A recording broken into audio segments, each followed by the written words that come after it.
16 नवंबर से मिथुन राशि के लिए यूनिवर्स में जो ग्रहों का संकेत है मेरे मित्रों, वो एक संभावना जता रहा है कि इंतजार अब खत्म हो चुका है।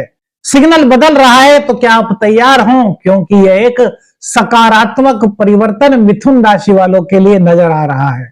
क्या परिवर्तन हो सकता है जीवन के किन क्षेत्रों में आपके एक शुभ योग की स्थिति मेरे मित्रों बन रही है, क्या क्या चीजें आपके लिए शुभ हो सकती हैं, इसी वीडियो पर बात करेंगे। तो मेरे मित्रों, पिछले लगभग एक सवा महीने से आप में से बहुत से मिथुन राशि के ऐसे जातक हो सकते हैं जिन्होंने जीवन में यह फील किया होगा कि निर्णय क्षमता में कुछ कमी सी आई है।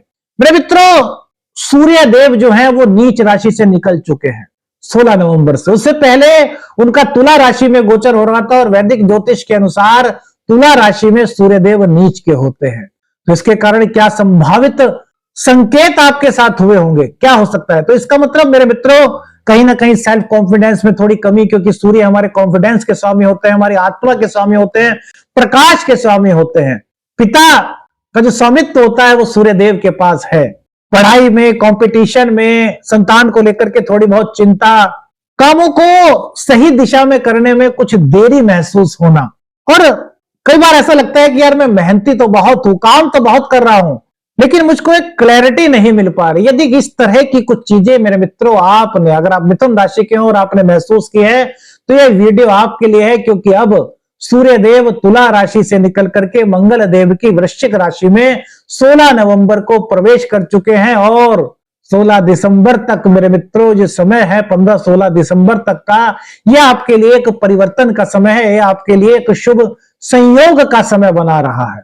देखिए, 6th हाउस में अब मिथुन राशि वालों के सूर्य देव चले गए हैं, जहां पर कि मंगल भी इस वक्त विराजमान है और शुक्र भी। तो मेरे मित्रों, ये एक राहत का समय है, ये एक ऐसा समय है जो दिक्कतें थी, जो रुकावटें थी, वो दूर हो रही हैं। मानसिक रूप से अब आपको खुद को बहुत क्लियरिटी आपके अंदर नजर आएगी। आपका जो आत्म सब क्या बोलते हैं, जो आपका सेल्फ कॉन्फिडेंस था, वो अगर कहीं पर कुछ कम होता हुआ नजर आ रहा था, तो वो आपका बढ़ रहा है। कंफ्यूजन की जगह अब आप प्रैक्टिकल डिसीजन लेने पर ज्यादा ध्यान देंगे, यानी कि आप बड़े प्रयोगात्मक हो जाएंगे। अब आप चीजों को दूसरी नजर से देखेंगे। दूसरी नजर से देखने का मतलब होता है कि आपका जो फोकस है ना, वो कंफ्यूजन वाला नहीं रहेगा। आप ये देखेंगे कि यार उस व्यक्ति ने अगर ऐसा किया था तो उसका रिजल्ट ये मिला था, उसने कि ऐसा किया तो मैं अगर ऐसा करूं तो क्या हो सकता है।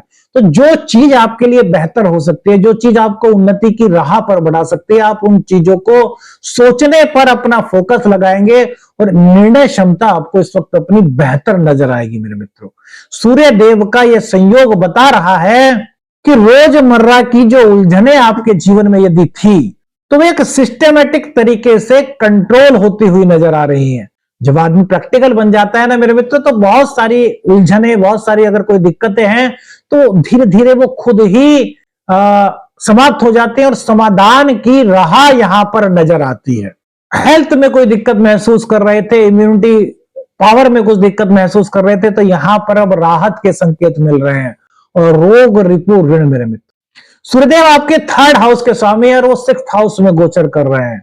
अब 3rd हाउस हमारे साहस का है, हमारे पराक्रम का है, छोटे भाई बहनों का है।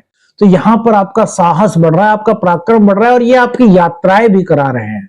इसके साथ साथ छोटे भाई बहनों का सहयोग भी इस गोचर काल के दौरान जो मिथुन राशि के जातक है उन्हें प्राप्त होता हुआ दिखाई दे रहा है। और रोग रिपु ऋण मेरे मित्रों, यदि स्वास्थ्य में किसी तरह की कोई दिक्कत महसूस कर रहे थे, तो वहां पर अब आपको राहत की सांस मिलती हुई नजर आ रही है। कोई आपके कॉम्पिटिटर्स थे, कोई इस तरह के कॉम्पिटिटर्स थे जिनका आपको पता ही नहीं था, लेकिन फिर भी वो आपके खिलाफ कुछ ना कुछ रणनीति वगैरह बना रहे थे, तो अब यहां पर आपके लिए एक जीत का मार्ग प्रशस्त होता हुआ दिखाई दे रहा है। यानी कि कॉम्पिटिटर्स को आप बीट कर पाएंगे। इस तरह की योजनाएं बना करके उसमें सफल होते हुए आप नजर आ रहे हैं मेरे मिथुन राशि के जातक को। जो काम पहले से अटक रहे थे, जिन कामों में आपको उलझने लग रही थी, वो दूर हो रहे हैं, यानी कि अटकन उनकी दूर हो रही है। अब समाधान का रास्ता आपको नजर आ रहा है। करियर में किसी तरह की कोई दिक्कत थी, नौकरी में, सरकारी नौकरी में हो आप, कोई दिक्कत थी, आप प्राइवेट जॉब करते हो उसमें कोई दिक्कत थी, आपके जो सुपीरियर हैं यानी कि जो आपके बॉस हैं उनसे लाइजनिंग में कुछ कमी थी, या उनके मन में आपके लेकर के कोई कंफ्यूजन था, तो वो दूर हो रहा है। और करियर के लिए एक बेहतर शुरुआत इस गोचर को कहा जा सकता है। देखिए, थर्ड हाउस के स्वामी का सिक्स्थ हाउस में गोचर करना, वो भी सूर्य का, क्योंकि सूर्य को भी वैदिक ज्योतिष शास्त्र में वैसे तो राजा की संज्ञा दी गई है, लेकिन ग्रह के रूप में इनको भी क्रूर ग्रह कहा गया है वैदिक एस्ट्रोलॉजी के अनुसार। तो ये आपके जीवन में एक सकारात्मक मोड़ लाते हुए दिखाई दे रहे हैं। करियर में कोई दिक्कत थी वो दूर होती हुई नजर आ रही है।